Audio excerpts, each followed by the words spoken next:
What up, everybody? It's Ben Thomas, like always, back at it for another episode. I think this might be episode 10, might be 11. I lost track of Full Gongshow.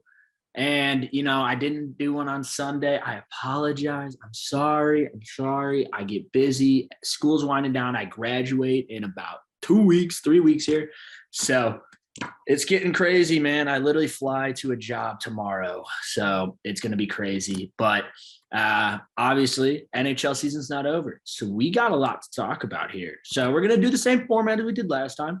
We're going to recap a bunch of games, just go through the scores. And then I got about 3 things I want to chat with. Let's just dive right into it. Let's just not hold anything back. I got places to be. Happy 420 for any of those of my fans who celebrate. I am going to celebrate. So, I as a college kid, I feel like you have to, but I will be. So I got stuff to do. That is for sure. So I don't remember where we really left off in terms of last episode, but we're going to just dive right in. I think it was last Wednesday. I'm not going to go through the scores from last week. We're just going to go Sunday to today, basically. We're just trying to keep it as normal as we can. So we're going to start off with Sunday. We're not going to forget about it. Florida defeated Detroit 6-1. Spencer Knight, big time dub right there. Buffalo defeated Philly 5-3. Buffalo, man, there's just something about them right now. Things are starting to click. That's what I'm saying. They got rid of Eichel. They got rid of that stuff. They got a solid young core. Things are starting to click, and we're going to talk about it in a little bit. St. Louis dismantled Nashville 8-3. Minnesota defeats San Jose 5-4 in overtime. I don't remember if Matt Boldy's between the legs goal was that one or if it was a couple nights ago, but he had a sick between the leg goal. So go check it out. The Toronto defeated the Islanders 4-2, bumping the Islanders out of a playoff chance. They eliminated them. So congrats to Toronto, and New York. Have fun on the golf course. Anaheim 6-4 over Columbus. Now to Monday, Calgary defeated Chicago 5-2. Congrats to Alec Regula, Hawks prospect defenseman, who got his first career NHL goal that game. I missed it. I was on TV as I do live TV here at school. So I was on TV and I missed it. So I'm very sorry to Alex Regula, even though he probably won't listen. But congrats. Colorado lost to Washington 3-2. Seattle defeated Ottawa 4-2. Matty Beniers. Remember I talked about him last episode? I bet you did. He has 3 points in his first 3 games in the NHL, 2 goals and an assist. Remember I talked about this kid and how I think he's going to be pretty good? Yeah, I'm right. Haha. Suckers. Well, it's only 3 games. Okay, I'm not going to get ahead of myself. But still. Pretty good take by me, all I'm going to say. Back to the action. 5-3 Carolina over Arizona. New Jersey defeated Vegas 3-2. Vegas might not make the playoffs. Jack, I know they've had injuries and everything like that. Stone hasn't been around. You got a really good team. And you've only had about 1 power play goal in the last, I don't even know. I think the stat was 1 power play goal in the last month or 2 months. And they have a high-powered power play. So they need to turn it around. Vancouver defeated Dallas 6-2. Big-time game. Moving to Tuesday, Toronto defeated Philly 5-2 to keep their run going.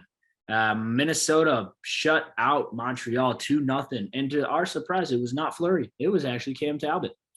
Detroit defeated Tampa 4-3. Stamkos now tied with Marty St. Louis for all-time points in Tampa Bay Lightning history. The captain, he's going to get it in the next couple games here. Very deserving. That guy is the Tampa Bay Lightning. So congrats to Steven Stamkos. Rangers shut out Winnipeg. Shesterkin, man. I'm not even going to talk about it. I've talked about him way too much. Florida defeated the Islanders 3-2 in overtime. Nashville defeated Calgary 3-2 in a shootout. Boston defeated St. Louis 3-2 in an overtime. Man, all these 3-2 games. And Ottawa defeated Vancouver 4-3 in a shootout. The Kings defeated Anaheim 2-1. And San Jose defeated Columbus 3-2. And then obviously there's 4 games tonight if you want to check them out. We got Dallas at Edmonton, Chicago at Arizona, Washington at Vegas, and Colorado at Seattle. and a bunch of good hockey action this weekend. Toronto at Tampa on Thursday on ESPN. That's worth watching right there, 100%. And then anything this weekend? Nothing really this weekend. TNT's got Pittsburgh Philly on Sunday. And that's basically it. So that is that. That's the recap of games. Like I said, just flying through here. So now talk about a couple storylines I want to talk about. The first one that I wanted to talk about was kind of my insight on what I believe are the best rebuilding rosters. The teams in the NHL right now that are rebuilding. Just kind of what I think moving forward and who I think can contend and how long they can contend. The first one is it's kind of surprising to say they're in a rebuild. I wouldn't necessarily say they are, being that they were in the Cup Finals last year, but they had a big turnover in terms of players, and that is Montreal. They just have not really put it together this year, but they got a lot of young, good players. Nick Suzuki, Cole Caulfield, Christian Dvorak, Romanov. I mean, you got a lot of pieces there. I wouldn't necessarily call them a rebuild team. I think they could compete very soon. Probably next year they could even start competing. So I just had to throw them in there just to kind of give like a vague run because they are at the bottom of the NHL. So, but we're going to get into more like rebuild teams. And one of them, like I mentioned, Buffalo Sabres. They got a great young core. I really like their young core. They got a lot of good pieces, but they also filled in a lot of their pieces with some good, just solid vets that are just making impacts. Dylan Cousins, Rasmus Dahlin, Owen Powers now, Victor Olofsson, Casey Middlestad. They got a bunch of guys like that. And then they filled in around with some quality pieces like Vinny Hinostroza. He could probably stick around. Jeff Skinner's obviously still there. He could probably stick around. Kyle Okposo's still there, a vet right there. He probably will stick around. But I think if you just continue to develop these young pieces, they got a really good core. Tage Thompson's another young, great piece. I really like him. He's one of my favorite guys in the league. Exciting guy to watch. He just flies up and down that ice. He was in that Ryan O'Reilly deal for the Blues. So I don't know who's really regretting it because Ryan O'Reilly won a cup, but Tage Thompson looks like the future. So, yeah, it's tough. But Buffalo, another team. I see them more in like a 3 to 4 year window. I think they could start winning more games next year, but competing, they're about a 3 to 4 window. If they keep going where they're going, it's Buffalo. They've blown it up and been awful before. So I wouldn't put it past them if they stink again. Seattle. I had a lot of questions about Seattle. I talked about it very early on in this podcast about the kind of players they drafted, and I was really questionable about it. But you got Vince Dunn, you got Hayden Fleury, Jared McCann's young. But other than that, they don't have a whole lot of great pieces. And obviously they're still brand new, so they don't have a boatload of like prospects. Matty Beniers is the guy, basically. I see them maybe next season shipping off a couple pieces like an Eberle, or an Winberg, kind of like just shipping off these pieces and just kind of getting a bunch of draft picks or some young pieces in there.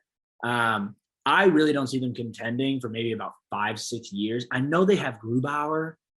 I know they do, but that just to me doesn't make sense. Like I don't see in a way where Grubauer, they can build a team that can compete unless you're just relying on Grubauer to win you games, but how far can he take you is the question. So I see them as they might ship out Grubauer in a year or two, kind of along with the Eberle kind of guys, and maybe a Yanni. They can probably keep Yanni Gord, but other pieces like that. So I don't really see them doing it just yet. A team that's fighting for a playoff spot, but I would consider a rebuilding team, is the LA Kings. You know, you got Kopitar there, you still got Drew Doughty, you got John Cook. They're all getting real old though, but Quentin Byfield, Alex Turcotte, Kaliev, I think it's Sean Walker on the D side. They just got a bunch of just like solid young pieces. They took a step up this year. This is what I was talking about. It's like, it's kind of like Buffalo. Like they could start winning games. Do I think the Kings are ultimately going to finish in a playoff spot? No. I think Vegas might get in. Maybe they get in, but they get bounced first round kind of thing. But if they make it in, I think that's a sign that the Kings are probably finishing their rebuild. I think they're definitely on the end of it. They've been doing it for a couple years now. I definitely think they're on the end of it.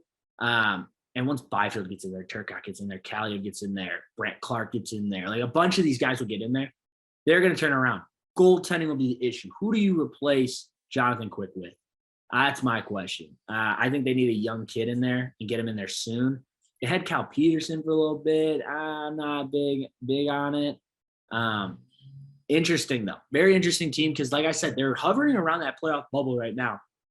So I see them as competing like next year. Like that's where I see them. Is they're on so far at the end of their rebuild. They're competing next year or in 2 years probably. But the Kings are back. Kings will be back.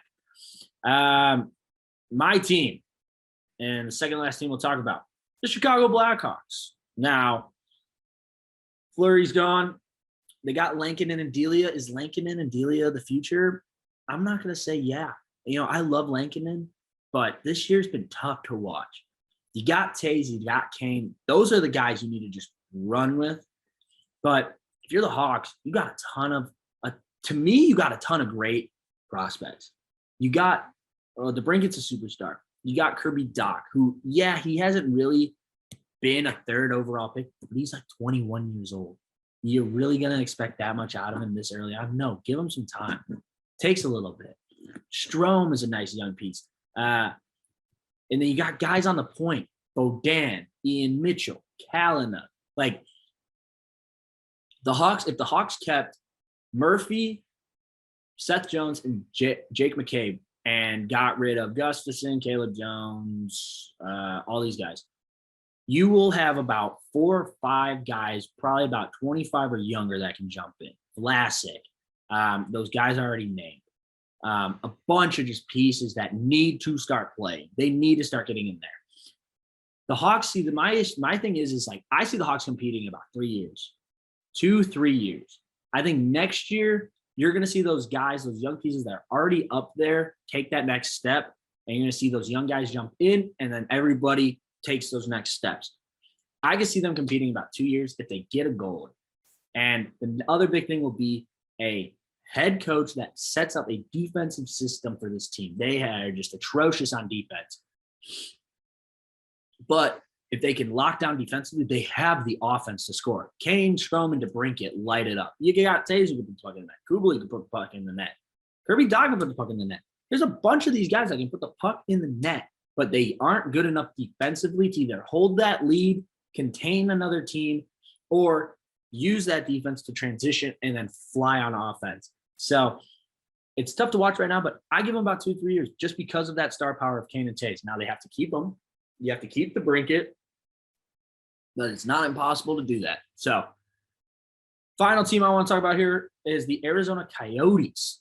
They've traded a lot of pieces. Their pieces aren't here yet. You got Clayton Keller, he's there. Jacob Chichurin, he's there. But Victor Soderstrom and Dylan Guente and a bunch of these other just young pieces haven't really cracked the roster yet. Arizona to me is like Seattle. Give them about 5-6 years. They have to keep drafting well. They have to make the right moves, but you have to give them about 5 to 6 years before they're really sitting there going, we're competing. So they seem like they got a good goalie in that. Oh my God, I'm going to blank. Vejmelka. I don't freaking know. But seems like a solid goalie for the future. If you can keep developing him, he could be solid. So they got a couple pieces there that they can build around for sure. So moving on from that, the next time I want to talk about Marc-Andre Fleury. He has decided that he's going to play next season. He's sticking around, but the main reason I'm talking about is just him with the Wild. He is 6-1-0 with a 2.59 goals against average and a 921 save percentage in only 7 games. He looks right at home in Minnesota. I don't know what it is, but it looks like he just found his touch. Now, that could be me watching him play with the Hawks, and the Hawks, like I said, atrocious on defense. But even with the Hawks so bad on defense, he still had a below 3 goals against average. He was winning the Hawks games, even when they weren't winning games, basically. But ever since moved to Minnesota, he is just torching it up in Minnesota. I think they can make a run with him. Now, that's the question. Is Cam Talbot's also winning you games. Do you run with Fleury, who has that playoff experience and will just absolutely shut the door? Do you go with Cam Talbot and give him a couple games? You have a guy like Fleury. You could give Talbot a game or two, but is a game or two too much before you lose that series then?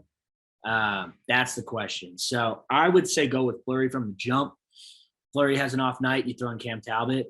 But in the playoffs, you really can't be subbing out goalies in and out. You really got to just run with your guy. And that guy is, to me, Marc-Andre Fleury. I think you have to go with that. You just have to. He has the most experience. He knows how to win cups. He'll get you very far if you can just put the puck in the net. So that is that. I just want to talk about him because he also, when that news today came out that he's coming back. So I thought that was a great thing to talk about. Finally, a little more fun thing before we wrap up the show here. Macklemore and Marshawn Lynch become minority owners of the Seattle Kraken. Yes, you heard me right. Macklemore and Marshawn Lynch are now minority hockey owners. And if you haven't checked out the video, go check out the video of Marshawn Lynch doing donuts on a Zamboni. It is a riot. It is a classic Marshawn Lynch. Now, Macklemore, he's from the Seattle area. He's always been such a huge supporter of Seattle sports. Marshawn Lynch played for the Seahawks, has always been in that area. He loves the fans there. He's jumping in and helping out. Are they going to, make huge impacts with the team? Probably not. But it's just a great story to hear. And it's kind of just a fun thing to see. You don't really see in the NHL kind of these celebrities jump in and taking ownership. I would love it, but you don't really see that too often. And then you saw like Seattle rolled up to the rink in like Macklemore kind of shirts and stuff like that. He like got them outfits and stuff. So it's kind of just fun to see that. It's fun to see celebrities jump in on the NHL action. They always show up to games, but they're never jumping into minority ownerships. Like, it's not impossible to do. I mean, you obviously have to have money and the ownership groups have to agree to it. But if Macklemore and Marshawn Lynch didn't do it, a bunch of people didn't do it. And I just thought it was a fun story. I just wanted to like chime in real fast and just think, hey, this is kind of fun. If you want to learn more about it, there's articles everywhere. But it was hilarious to see. Especially Marshawn Lynch doing donuts on a Zamboni. The fact that he didn't crash the Zamboni blows my mind. Then again, he did drive a golf cart, basically, on a football field and almost hit a bunch of people, but never did. So maybe he's got really good driving skills. I'm just going to throw it at that. But that's all the discussions I have for today. So, yeah, that's it. I'm going to try to get another episode out here on Sunday. If not, it'll be next Wednesday or sometime next week, Wednesday, Thursday area. I do fly out of town tomorrow, so don't expect anything crazy in these next couple of days, even though I wouldn't post anything these next couple of days. But, yeah, look out for it on Sunday. I do have something going on Sunday, so maybe not. I'm going to keep it as a tentative thing. But nevertheless, I hope you enjoyed this episode. It's probably a little quicker of one. But hope you enjoyed the kind of little discussions we had. And like I said, if you have any sort of comments on this stuff, feel free to. Love to hear from you guys. But again, thanks for checking this out. And as always, I hope you have an awesome weekend. Have an awesome rest of your week. And I'm out. Peace.